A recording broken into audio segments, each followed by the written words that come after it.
Hello, everybody. Now, with the Vermont Green winning the championship, the national championship on Saturday, I can finally do something a little different for the USL, which is talking about a season recap for the USL 2 Northeast Division. I've been waiting to put this off until Vermont was either won or was eliminated so I could talk about all the teams. Now, in this one, I'm going to talk about every single team in the Northeast Division. This includes Albany Rush, even though they're not in New England. They did play all year, and I did watch a lot of them. So, this is going to be basically talking about how they did this year. Going off my memory, I'm going to try to talk about how they did the year before and if they met expectations this year, if they didn't meet expectations this year, and what I think each team needs to do to improve to go down the road. So I'm going to start from the bottom and go up from there.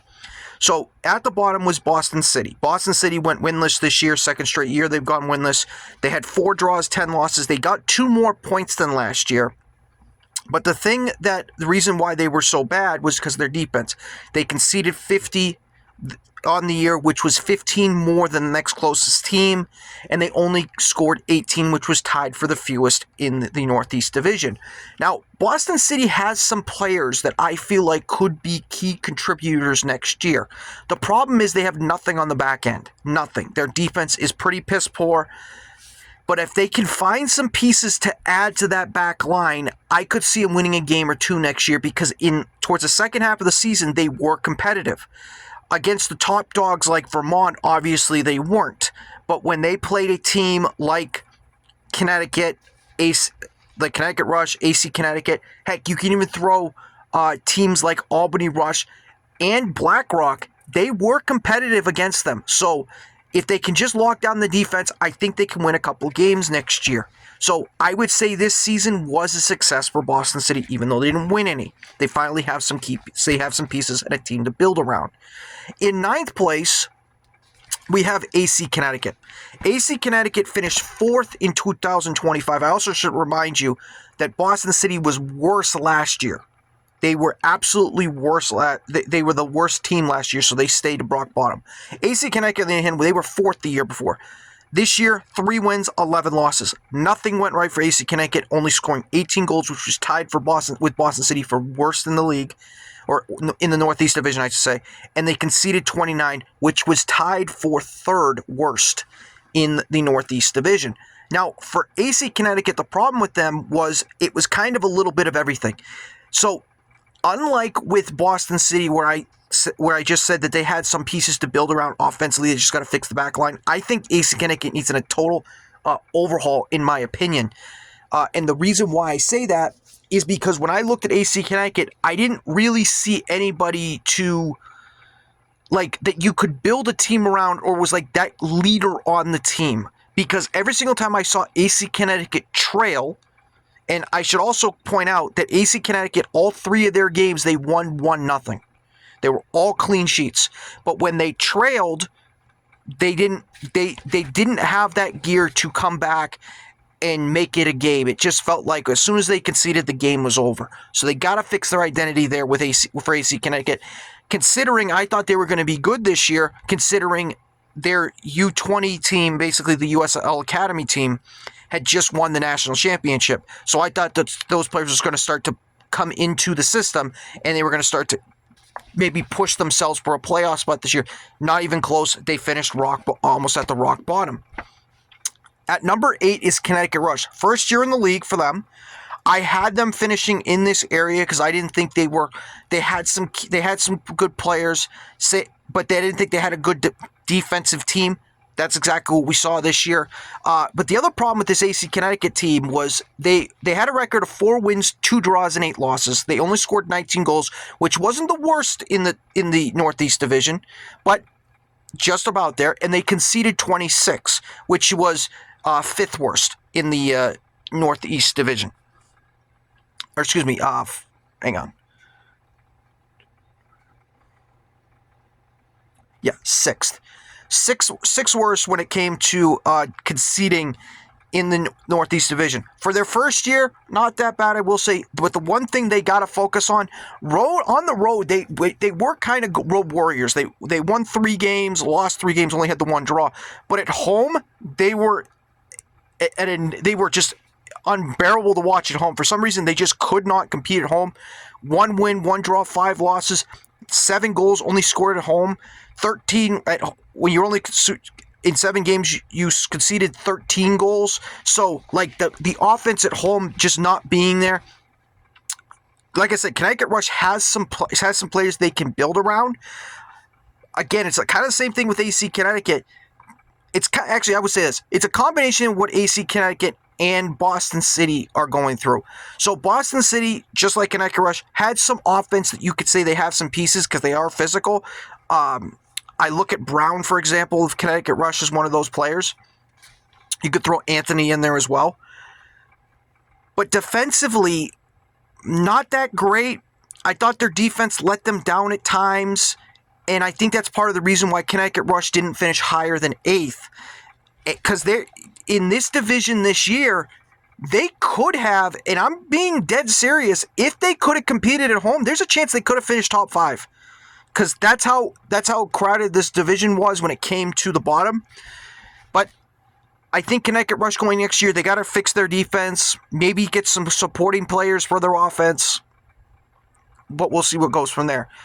In 7th place, it's Seacoast United.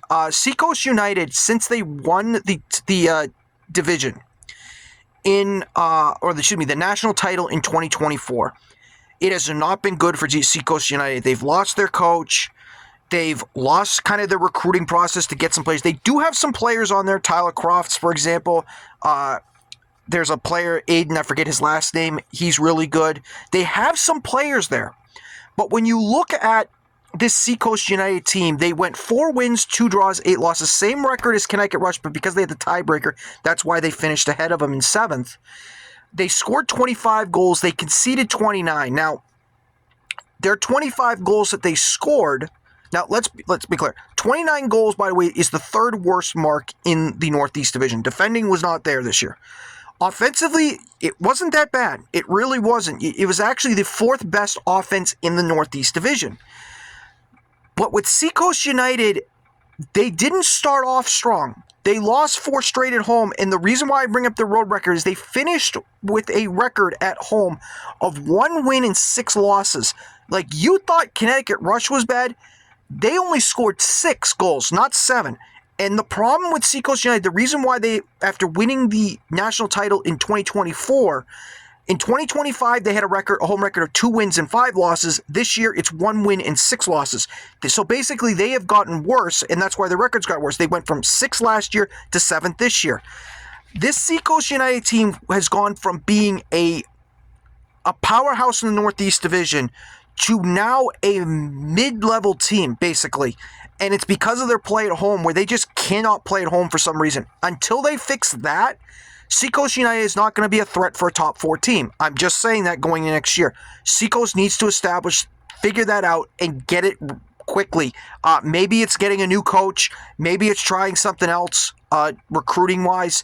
They just got to figure out that offense, and quickly, especially at home. They got to figure that out. Now, I know I just said their offense was 4th best, but when you lose the first 4 games at home and you're behind the 8 ball to start the season, can't exactly say that your offense is that good anyway. In 6th place, which this is the first kind of shocker this year, we have the Boston Bolts. Now, when I say shocker, if you go back to 2024, Boston Bolts was, I believe, the 4th best team in the Northeast Division, and they've fallen off a little bit since then. Last year, Boston Bolts had finished 7th. This year, they finished above Seacoast in 6th. So they basically swapped spots. Boston Bolts had a record of 4 wins, 3 draws, 7 losses. Now, the reason why this was a little surprising is Boston Bolts only scored 19 goals and they conceded 27. So their record was basically Connecticut Rush's record, except Connecticut Rush finished 8th, Boston Bolts finished 6th. This Boston Bolts team was pretty good at home, 3 wins, 1 draw, 3 losses. But on the road, this is the reason why they struggled. 1 win, 2 draws, 4 losses, only scoring 6 goals. They actually had the worst scoring for goals on the road in the Northeast Division. This was a team that just struggled to play on the road. Now, this Boston Bolts team has some good players. They have some good players in their academy, too. I've been told that they have a couple of 6'4" kids down there that did play a little minutes for Boston Bolts. Now, Boston Bolts in the second half of the season was starting to kind of establish an identity where they were trying to be like a little bit of a scrappy team, a hard-fought team. They do have some pieces. They need, and I will say, if Bolts could get some players on the back end, like established players on the back end, and they can find a reliable scorer up top, I think this Bolts team can get closer to what it was in 2024, which was being a team that was kind of a pest to play against. That's what I see Boston Bolts can be. We will see if their ownership wants to invest in that team, or if they want to just invest in their academy team, because they have some academy players that are pretty good that would be beneficial to this USL team if they wanted to go down that route. In fifth place, the other real surprising team, we have the Albany Rush. Albany Rush finished last year in 8th place. They were one of the bottom basement teams. It was them and Boston City fighting for last place in the Northeast Division. This year, completely out of nowhere. They started the year 0-3, and their third loss was a 9-0 shellacking to Vermont in Vermont. And I remember when I did that, I said, this team absolutely blows. Since that time, they finished the year with 6 wins, 1 draws, and only 4 losses on the season. Very, very good for the way they started. Now, they did concede the second most goals in the league with 35, and they only scored 22 goals. But that second half of the season, they started to play, they started to produce. This Albany Rush team, I think if they can keep a lot of their core players together, if they can go out there and acquire, I would probably say, help on the back line especially. I think they have their keeper in net. I really do. Because he made some really good saves. But I think if Albany can fix their back line, they can add some speed to the outside. Because I felt like that was the thing that was kind of lacking for Albany Rush when I watched them in a couple of games. If they can fix that, this Rush team could be good next year. They also have to start off stronger because they played well down the stretch, but their beginning was very, very bad. But the other thing Albany Rush needs to figure out is not at home. Home, they were really good. 5 wins, 2 losses. They made Albany a fortress. On the road, though, they were a completely different team. 1 win, 1 draw, 5 losses. It was a mirror image. Only scoring 9 goals and conceding 22. Them conceding on the road was the problem for them. It was the second most goals conceded in the Northeast Division. This is the reason why Albany didn't move up any higher, because of how poorly they played on the road. So if they can fix that, Albany might be something next year. I'm not saying they'll be a playoff team, but they might be something next year. Now we get to the top 4 teams. Number 4, BlackRock.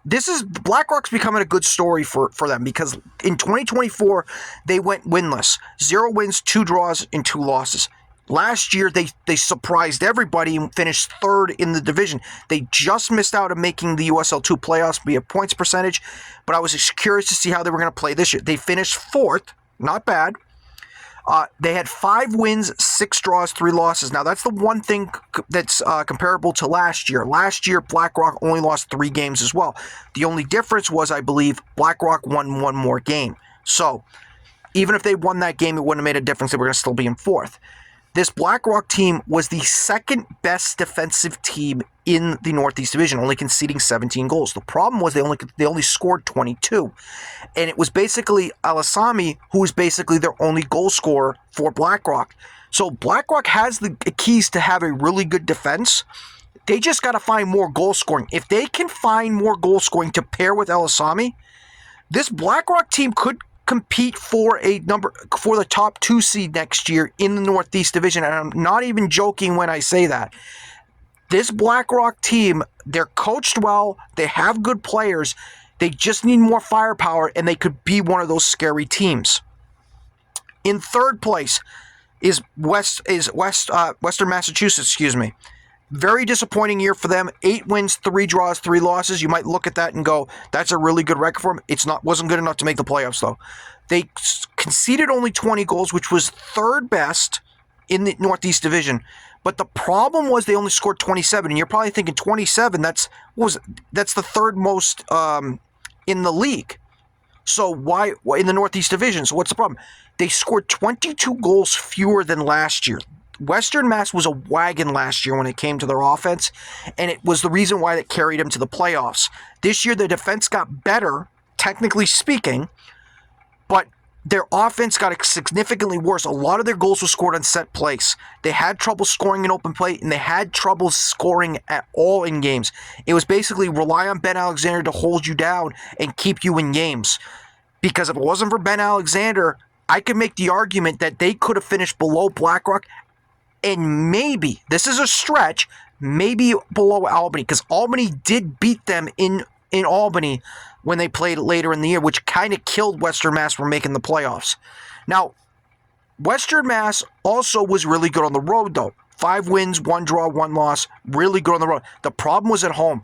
Only 3 wins of the 7. 3, 2, and 2 at home. They got to turn Ludlow back into a fortress, back into what it normally is. And Western Mass has to go out there and get some offensive players because these players did not work well for them. But if Western Mass can do that, Western Mass will be back to what they were the previous year.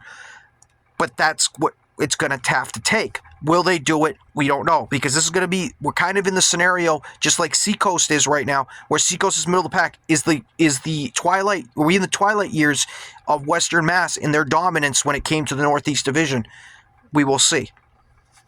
At number 2 is New England FC. New England FC surprised me because they finished 5th their first year in the league, and then they jump up to second, winning 12 games, going 12 wins and 2 losses. Their only 2 losses were to Vermont. Now, they scored 32 goals and they only conceded 21. You could look at that and go, that's a really good record. But if you watch New England FC at all this year, and they got exposed in the playoffs against Ironbound SC, this New England team played down to their competition, and when they lost to Vermont, they took it personally, and they decided to pick fights with not only the ref, but Rhode Island. I almost said Rhode Island. They picked fights with the refs and the players, and they got themselves in trouble. They did it again with Ironbound as well when they lost that game. This New England team has pieces.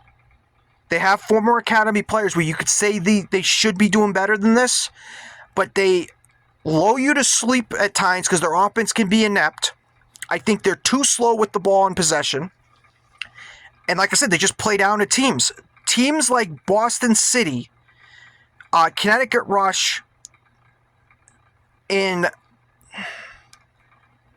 I would say BlackRock, but you could argue any of these Northeast Division teams, they didn't play well against them. Like, these games were tighter than they were supposed to be, and I'm thinking, like, okay, you gonna do anything, guys?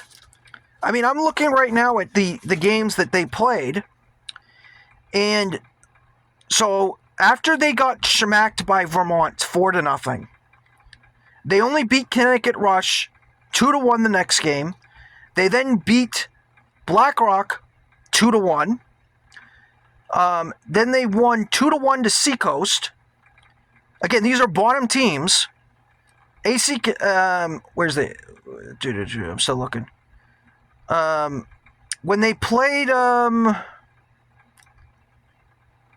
just looking at my notes. Look for the one. Yeah, when they played Boston City, they only won that game 4. They won that game 4-2, but that game was a little tighter than it's supposed to be. Only beat Albany 1-0 in the last game before the season. Like, it wasn't that impressive in these games, and that's something that really concerned me going into the playoffs. And I was proven right as Ironbound beat them 2-0 when they basically threw up. 3-0 when they literally gifted 2 of the goals to them, and their offense literally did nothing in this game. So, even though they won 12-0, even though they won 12 goals, there's a nice asterisk there. New England needs to get themselves better mentality-wise, and I would argue they got to get better players that, want to take over games. It felt like these players were playing like they thought they were going to be better than everybody, and I hope that's not the case. But that's going to be a team we'll keep an eye on. Like, I think they're going to drop next year. We'll see how far they drop. And then, obviously, first is Vermont Green, the Destroyers this year, doing everything that they could to just kill teams in the Northeast Division and then in the playoffs as well. So they're back-to-back national champions. Question's going to be, is Chris Taylor still going to be here? I would love if Adam Pfeiffer's still here. The only reason I mentioned those two, because I guarantee you there are going to be teams that are going to try to pluck them away from Vermont Green to become sporting director and coach there. So, like I said, we will see what happens there. But that's my little recap, 20 minutes long, of how the Northeast Division did this year. I will see you all next year for the USL 2 stuff. I had fun covering it this year. Can't wait to do it again next year. I will see you all then. Take care. I will see you next time.